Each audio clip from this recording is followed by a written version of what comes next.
us. Nice to be with you, Wolf. What is your initial reaction to the information contained in this declassified version of the Russian hacking review?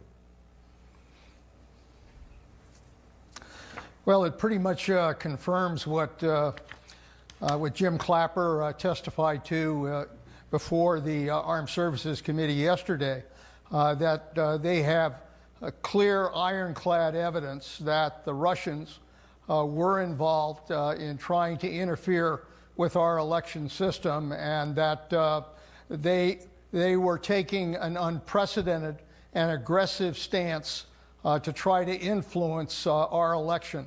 That's the bottom line, and that's what all of us ought to be concerned about. I want to read to you part of a statement from President-elect Trump released today about his meeting with the key intelligence chiefs.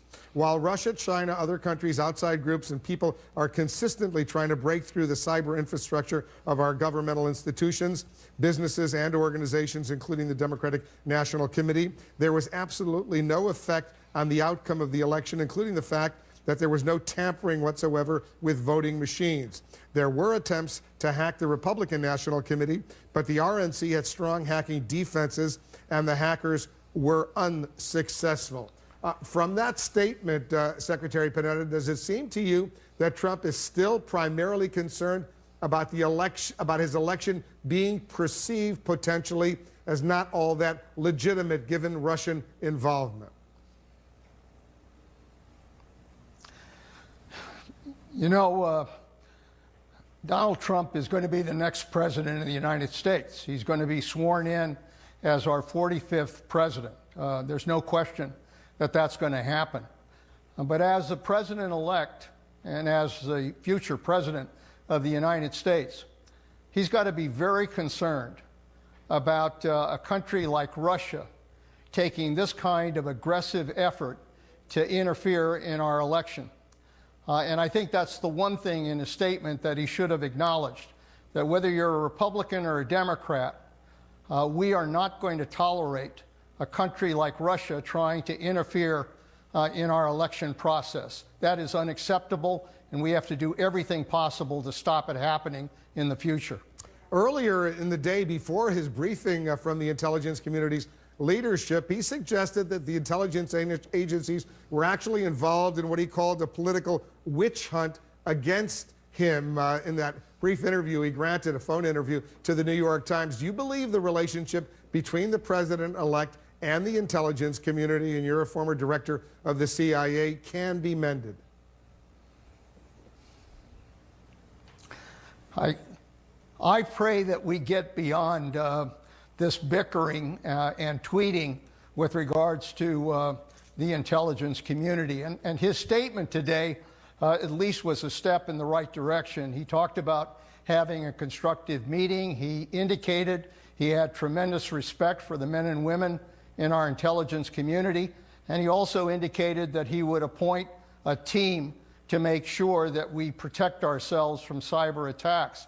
So I hope that he's moving in the right direction. President of the United States, his first duty is to protect this country.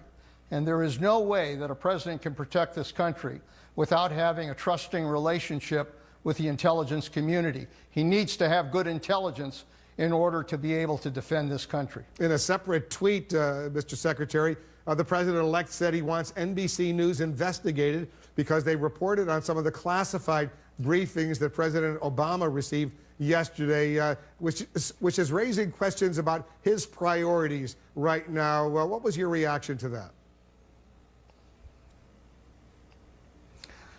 You know, as a former chief of staff, I just can't imagine how you deal with a president who feels free to tweet every day about his own emotions and personal feelings. It is very disruptive, and it creates tremendous problems in terms of the ability for a president to be able to guide policy in this country.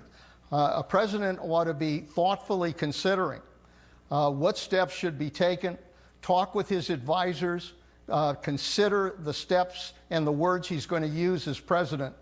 Because if you just have someone who's going to tweet his his most recent emotions to the American people, I think we're going to be in for a very rough ride with this new president.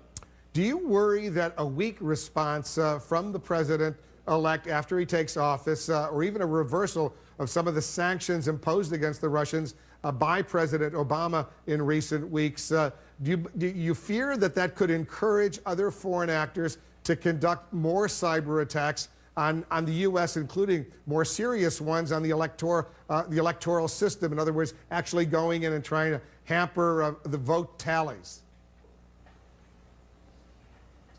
I think the bickering that we've seen going on with regards to the intelligence dealing with Russia and the questioning of the intelligence on that issue has in some ways damaged our national security because it sent a message to our enemies that somehow they can conduct these kinds of attacks on the United States and not pay a price for it. And that has to be very clear that we are not going to tolerate that. Secondly, it's impacted on the credibility and impacted on the morale of the men and women who serve in our intelligence community. These are good patriots who are trying to do the right thing, trying to do their job in presenting the best intelligence to the president.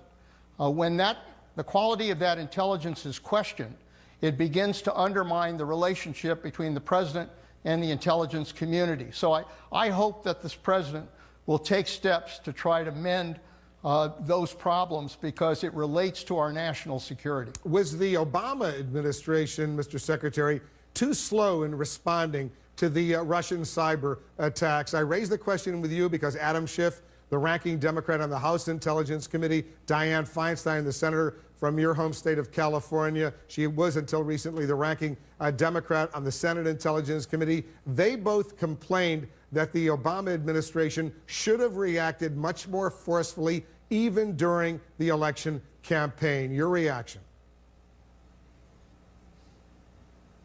Well, I agree with that, Wolf. I agree with Adam Schiff and Dianne Feinstein and others who believe that the president should have acted earlier because once there was clear evidence that the Russians were engaged in this kind of deliberate effort to try to interfere with our election process in our country, this is unacceptable. And it is very important for the President of the United States not only to make clear that it's unacceptable, but to take action to make very clear to them that it is unacceptable. So I would have preferred that he would have acted earlier. I'm glad that he did act. I'm glad he took action with regards to our diplomats, and hopefully he's taken additional steps to try to make clear to the Russians that we will not tolerate this kind of behavior. Look, we're dealing with a country that's going to continue to try to destabilize the United States. President Trump needs to understand that Russia is no friend. They're going to continue to try to destabilize our country. We know that from the intelligence we've seen. He's going to have to take action to make sure that they do not do that. And that's what's important if we're going to be able to deal with them in the future. Leon Panetta, thanks very much for joining us.